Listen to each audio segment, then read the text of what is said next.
Yo, what's good, beautiful ones? We are here with part 75 of Condensed Chaos by Phil Hine. We literally have like 7 pages to go. Woo! It's been a journey. Now, witches, wizards, warlocks, magicians, magus, and magi, let us speak on the Sahaja. Sahaja is a Sanskrit word which can be translated as spontaneity. If you can learn to relax within initiatory periods, abandoning all set routines and learned responses, you can act with a greater degree of freedom. Now, periods of initiation can be looked upon as windows of opportunity for major work upon yourself. So what kind of techniques are appropriate here? Anything that enables you to make shifts in your achievable reality threshold. Procedures borrowed from NLP, Vivation, bioenergetics, or the various psychotherapies might prove useful here. What you should bear in mind is that recognition that you are entering a threshold of change is all important. It is difficult to intentionally propel yourself into such states, particularly as at some point during the experience, it is necessary to surrender control. The initiatory crisis tends to drive home, often very forcefully, the awareness of the fragility of day-to-day experiences, and of the hidden complexity behind that which we have taken for granted as normal. We have become addicted to a sameness of experience, and thus have difficulty coping with novelty or change. Hence the tendency, when faced with a crisis, to rely on learned habits, rather than actually observing the situation. Conversely, the magician has to recognize that there may well be an abyss around every corner, and that what rushes full tilt at us must be faced head on. In time, you will come to recognize that you have your own personal cycles of initiation, peaks, troughs, and plateaus. You may well come to recognize that you are about to enter an initiatory period and brace yourself accordingly. Inner world confrontations. Many world myths feature the descent into the underworld as a central theme for transformation, and the quest for power and mastery of self. The recognition of the necessity of rites of passage is played out both in tribal societies, where the death of childhood and the rebirth into adulthood is marked by a rite of passing, and in Western magical and religious societies, where followers are reborn into a new selfdom. Death by dismemberment is a strongly recurrent theme in shamanic cultures, where proto-shamans are stripped of their flesh and torn apart by spirits, only to be remade anew, usually with some additional part, such as an extra bone, organ, or crystal, as an indication that they are now something more than previously.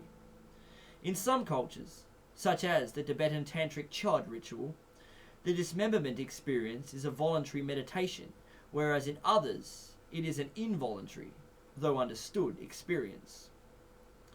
This kind of transition is not uncommon in Western approaches to magical development, both as a will technique and as a seemingly spontaneous experience that results from working within a particular belief system. I have, for example, been burnt alive in the Pyre of Kali, and more recently, had an eye ripped out by the Morrigan. Periodic descents into the underworld are a necessary phase in the cycle of personal development, and is also associated with depth psychotherapy. According to the Western esoteric tradition, one of the key stages of initiatory confrontation is the encounter with the dweller on the threshold. Less prosaically, this phrase refers to the experience of our understanding of the gulf between the ego's fiction of itself and ourselves as we truly are. This necessitates the acceptance of light into dark corners of the self, and the acceptance of our shortcomings, blind spots, and personal weaknesses as aspects of ourselves that we must take responsibility for.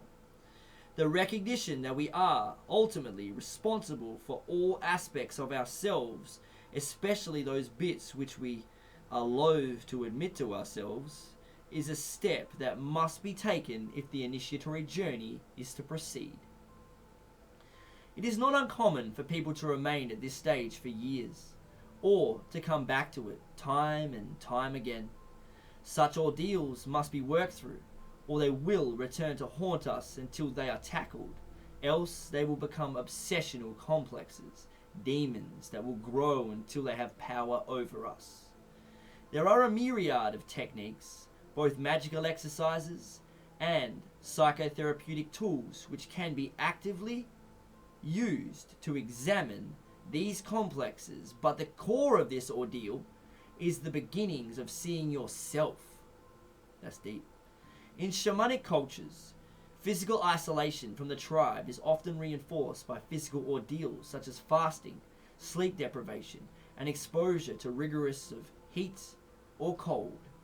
All powerful techniques for producing altered states of consciousness. The initiatory cycle can be likened to a snake sloughing off its skin. So too, we must be prepared to slough off old patterns of thought, belief about ourselves and the world, and behavior that are no longer appropriate for the new phase of our development.